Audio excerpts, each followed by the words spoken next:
Hello student, राज success centre में आपका स्वागत है। Good morning all of you. मैं चंद्रेश्वर सर आप लोगों को क्लास 10th की इंग्लिश ग्रामर की फर्स्ट चैप्टर पढ़ाने जा रहा हूं। आपके इस फर्स्ट चैप्टर का नाम जो है पार्ट ऑफ सेंटेंस है। पार्ट ऑफ सेंटेंस, चूँकि आप लोग जानते होंगे कि जो वर्ड होता है या फिर जो लेटर होता है, इन्हीं सभी से मिल करके आगे चल करके एक सेंटेंस बनता है। मैं आपको शुरू से लेकर के चल रहा हूँ, चूँकि लेटर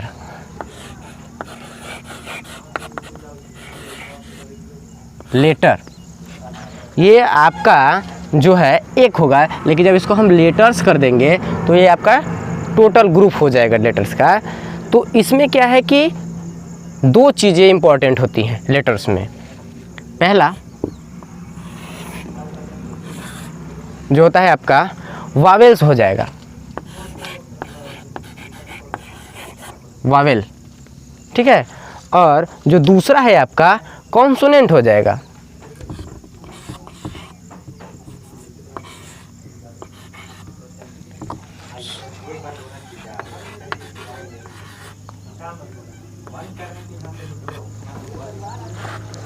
कॉन्सोनेंट, मिस्टेक हो गया, ठीक है। तो एक वावेल्स है और दूसरा कॉन्सोनेंट है। अब समझिए कि आखिर इसके अंतर्गत क्या आता है। जिस तरह से आप हिंदी में स्वर और व्यंजन पढ़ते हैं, सेम वही यहाँ पे आपका है।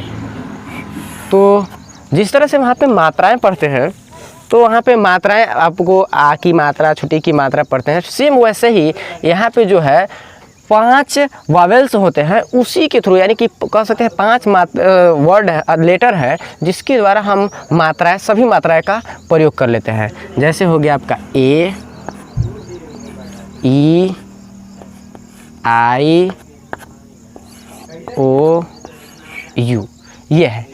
इसके अलावा जो बाकी बचता है, वो चूँकि लेटर्स जो होता है वो 26 होते हैं, तो बाकी जो बचते हैं वो आपका कॉन्सोनेंट हो जाएगा। जैसे बी, सी, डी।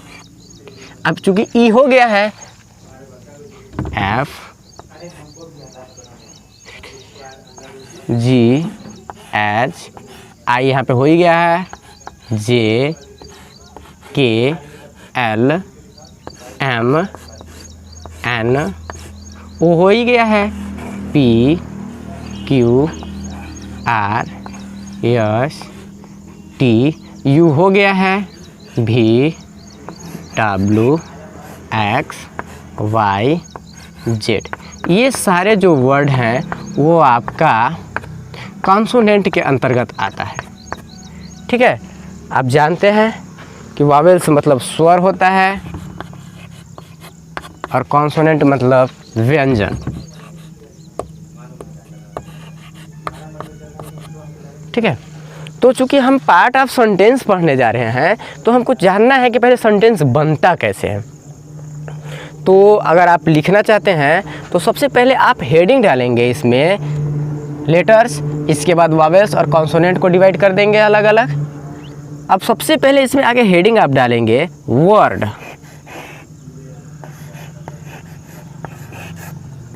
वर्ड। अब वर्ड का हिंदी होता है शब्द, ठीक। क्योंकि आप जानते हैं कि जब किसी चीज़ का हेडिंग किसी चीज़ को डालते हैं तो उसी का डेफिनेशन लिखा जाता है। तो चूंकि यहाँ पे वर्ड हमको लिखे हैं, तो वर्ड का हमको डेफिनेशन जानना है कि वाकई वर्ड का डेफिनेशन होता है क्या है, वो शब्द होता क्या है, शब्द बनते कैसे हैं। तो हम जानते हैं कि ग्रुप ऑफ लेटर, यानी बहुत सारे ग्रुप लेटर का मिल करके एक कंप्लीट सेंस, यानी ये कह सकते हैं एक अच्छा या शुद्ध भाव जो हमें प्रदर्शित करता है, शो करता है, उसी को हम कह सकते हैं कि वर्ड है। जस्ट लाइक आप लिखेंगे इसका डिफिनीशन कि a group of word which give a complete sense is called word. जैसे एग्जाम्पल देख लीजिए, अब हम इसमें से एक वर्ड ले रहे हैं, जैसे कि मान लेते हैं हम आर ले लिए, ठीक, एक लेटर हो गया। हम यहाँ से ए ले लिए, ठीक है, और यहाँ से फिर हम एम ले लिए।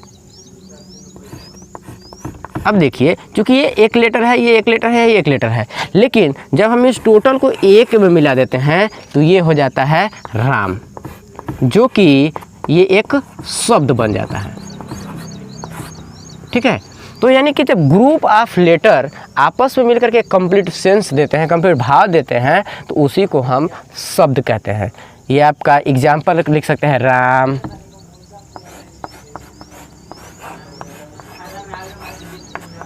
मोहन,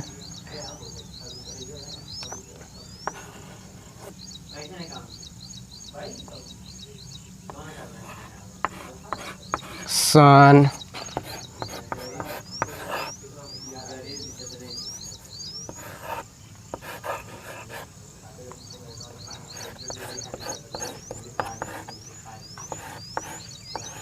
मॉर्निंग,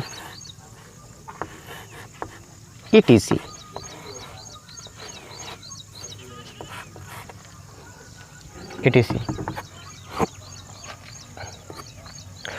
अब हम जान गए कि शब्द किसे कहते हैं, तो अब इसके आगे हम चलते हैं। अब हम लोग पढ़ेंगे सेंटेंस। सेंटेंस चूँकि ये भी एक ग्रुप से ही बनता है, सेंटेंस जो है वो एक ग्रुप से ही बनता है। जैसे वर्ड का ग्रुप, तो हम यहाँ पे हेडिंग डालेंगे सेंटेंस। सेंटेंस का मतलब अब होता है वाक्य। अब जब वाक्य जान जाएंगे तो इसी का पार्ट जानना शुरू कर देंगे।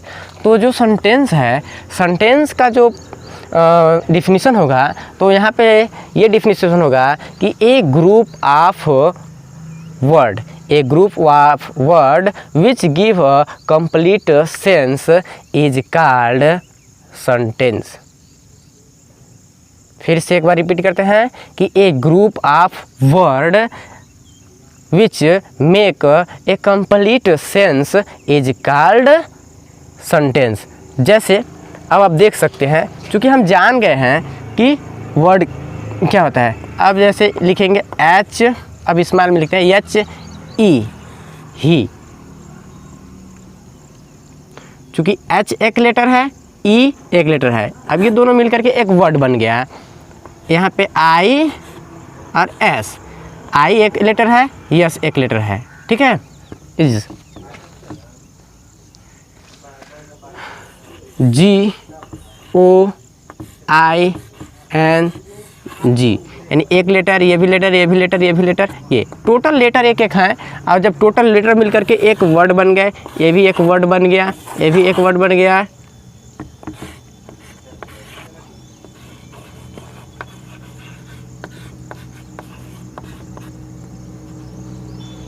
ये भी आपका एक लेटर बन गया, ये भी, यानी ये सारे जो हैं एक एक वर्ड मिल करके, सॉरी एक लेटर मिल करके एक वर्ड बन गए। और जब हम इस टोटल को मिला देते हैं तो ये एक कंप्लीट सेंस का, यानी कि ये कह सकते हैं एक शुद्ध भाव का एक वाक्य बन जाता है। एक तो जैसे इसका हो जाएगा he is going to market. इसका मतलब आप समझ गए कि जो एक एक वर्ड होता है, जब उसकी ग्रुपिंग हो जाती है तब जा कर के एक कंप्लीट सेंटेंस बन जाता है। क्योंकि अब हम लोग इसके पार्ट पढ़ेंगे, तो पार्ट पढ़ने के लिए हम लोग जानते हैं कि आपको हेडिंग डालना पड़ेगा और आगे उसके बारे में पढ़ना पड़ेगा। तो हम लोग पढ़ेंगे, हेडिंग डालेंगे पहले PART, पार्ट ऑफ SENTENCE।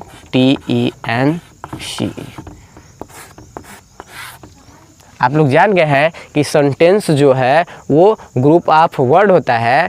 तो इस ग्रुप में अब एक ही वर्ड तो है नहीं, कई वर्ड हैं, तो कई वर्ड को हम अलग अलग नामों से भी जानते हैं। और इसी को अलग अलग करके जानना या बताना ही कह सकता है कि पार्ट ऑफ सेंटेंस कहलाएगा।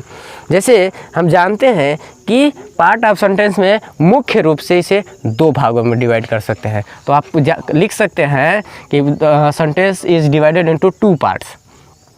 फर्स्ट जो है वो आपका हो जाएगा सब्जेक्ट, सब्जेक्ट, और सेकेंड जो है वो हो जाएगा आपका प्रेडिकेट। ठीक है, सब्जेक्ट और प्रेडिकेट हो जाएगा आपका यहाँ पे। आगे सब्जेक्ट और प्रेडिकेट जो होता है उसके सबसे पहले पार्ट को हम लोग पढ़ते हैं। क्योंकि अभी ये दो हैं तो दोनों एक साथ ना पढ़ करके बारी बारी से पढ़ते हैं कि कौन या फिर किस पार्ट का कितने भाग है। क्योंकि ये तो पहले दो भाग में डिवाइड हो गया, अब इसके भी अलग अलग जो है हमारे पार्ट हैं। तो हम लोग सबसे पहले हेडिंग डालेंगे बेटा कि सब्जेक्ट, सब्जेक्ट, सब्जेक्ट जो है इसके सबसे पहले दो पार्ट होते हैं। ठीक है, सब्जेक्ट का सबसे पहले दो पार्ट होता है। सबसे पहला पार्ट इसका जो है वो है क्यूलिफायर।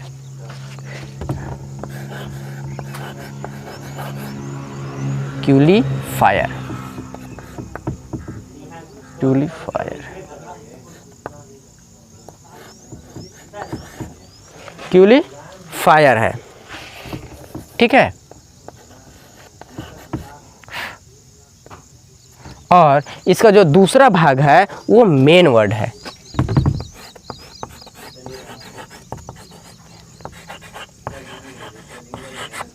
मेन वर्ड, ठीक है, पहला है क्यूलिफायर, दूसरा है मेन वर्ड। अब देखिए क्या होता है कि आपका क्यूलिफायर जो है वो दो भागों में भी डिवाइड होता है। सॉरी मिस्टेक, दो भाग नहीं, तीन भागों में डिवाइड होती है। सबसे इसका पहला भाग जो है आपका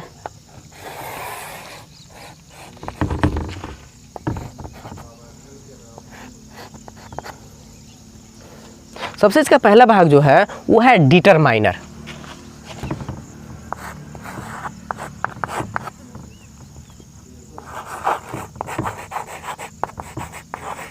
डिटरमाइनर, दूसरा जो है उसका इसका एडजेक्टिव,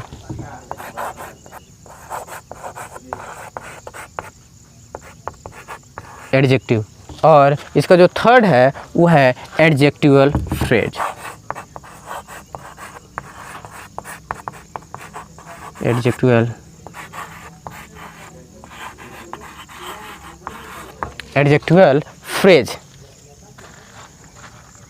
ठीक है, आप इसको नोट कर सकते हैं।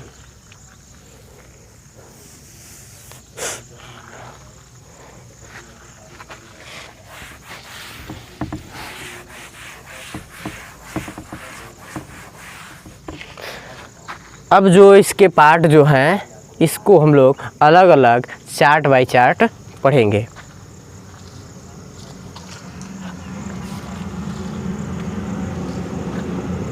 तो सबसे पहले हम लोग शुरू करते हैं कि सब्जेक्ट और प्रेडिकेट, कि सब्जेक्ट का पार्ट कितना होता है और प्रेडिकेट का पार्ट कितना होता है। इसके बाद उसमें हम लोग सब्जेक्ट के पार्ट को आगे विस्तृत रूप से कह सकते हैं, उसको लर्न करेंगे। तो एक जैसे अगर हम सब्जेक्ट लिखते हैं, सॉरी सेंटेंस लिखते हैं, Ram is a good boy. तो इसमें देखिए राम जो है वो आपका सब्जेक्ट हो जाता है और इज अ गुड बॉय जो है आपका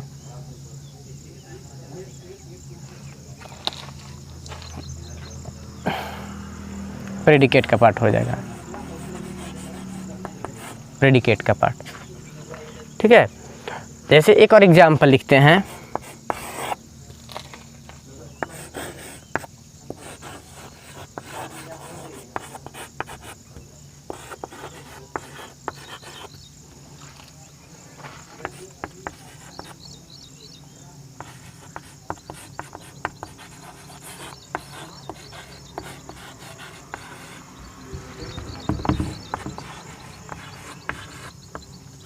देखिए एक है a black crow is sitting on the tree.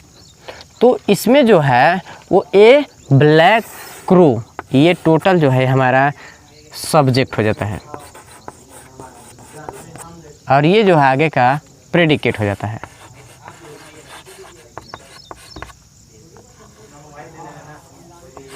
Predicate. तो अब देखिए एक छोटा सा भी सब्जेक्ट हो सकता है, एक बड़ा सा भी सब्जेक्ट हो सकता है। तो अगर ये सब्जेक्ट जो बड़ा सा है इसमें ए को क्या कहेंगे, ब्लैक क्या होता है, क्रो को क्या कहेंगे, इन सारी चीज़ों को हम पढ़ेंगे सब्जेक्ट के पार्ट में। ठीक है, तो वीडियो ज़्यादा लंबा हो जाने के चलते आज यहीं पे इसको ब्रेक करते हैं। इसके आगे हम अगले वीडियो में पढ़ेंगे। धन्यवाद।